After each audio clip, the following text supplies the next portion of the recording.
और बड़ी खबर आपको बता दें, बीजेपी नेताओं का डेलीगेशन भी अब चुनाव आयोग जा रहा है। कांग्रेस के नेता पहले ही पहुंच गए थे शिकायत लेकर। चुनाव आयोग की बैठक दिल्ली में चल रही है। खबर ये आ रही है कि बीजेपी नेताओं का भी एक प्रतिनिधिमंडल जो है, वो जो डेलीगेशन है, वो इस वक्त जा रहा है चुनाव आयोग। बीजेपी के नेता भी चुनाव आयोग जा रहे हैं क्योंकि कांग्रेस की यह शिकायत है कि 2 बागी विधायकों के वोट को खारिज कर दिया जाए। और अब बीजेपी के नेता भी चुनाव आयोग जा रहे हैं क्योंकि बैठक चुनाव आयोग में चल रही है। सबकी निगाहें चुनाव आयोग पर टिकी हुई है कि वहां से क्या फैसला निकल कर आता है, क्योंकि वोटों की गिनती उधर शुरू नहीं हो पा रही है गुजरात में, क्योंकि दिल्ली में बैठक चल रही है। और बीजेपी के नेता भी अब चुनाव आयोग में जा रहे हैं। और कांग्रेस नेता अर्जुन मोढवाडिया मीडिया से बात करें। वहां भी ये जो रिसोर्ट पर हमारे एमएलए थे, वहां इनकम टैक्स का रेड डाली गई। हमारे एमएलए के इंट्रोगेशन वहां भी की गई, वहां भी धमकियां देने की कोशिश हुई।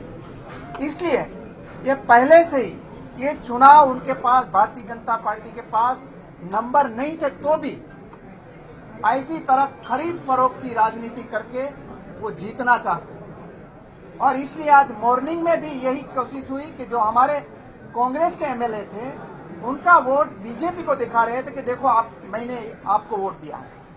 ऐसी तरह कभी नहीं चल सकता। ये इलेक्शन कमीशन का रूल के मुताबिक चलना चाहिए। हमने ऑब्जेक्शन किया था, 9:30 बजे सुबह लिया था, अभी तक उसका डिसीजन नहीं आया है।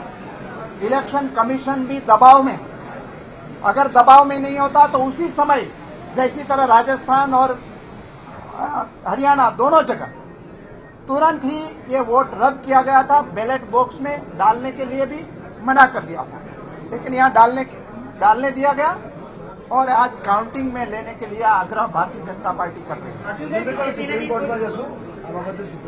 हम अभी भी अपेक्षा करते हैं कि जो भी घटना है पूरी वीडियो के सामने, ऐसा नहीं कि कोई छुपी जगह किया गया और ये वोट रद्द बातल हो गए।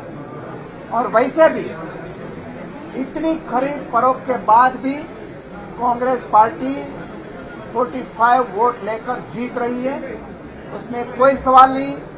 लेकिन जो न्याय है, हम न्याय के लिए बात कर रहे हैं, वो मिलना चाहिए।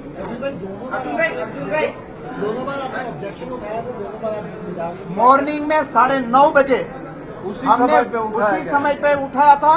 वीडियो में रिकॉर्डेड है वो ऑब्जेक्शन। तुरंत ही आधे घंटे में हमने लिखित तौर पर दिया कि वोट रद्द बातल होना चाहिए। मॉर्निंग में दिया गया है, लेकिन अभी तक उसका डिसीजन नहीं आया है। ये दुर्भाग्यपूर्ण है कि इलेक्शन कमीशन पर भी कितना दबाव डाला जा रहा है पहले, और अब तक फैसला नहीं आया। चुनाव आयोग दबाव में, ऐसा कांग्रेस का आरोप। सुबह 9:30 बजे शिकायत कर दी थी, अब तक फैसला नहीं आया। ये है एबीपी न्यूज, आपको रखे आगे।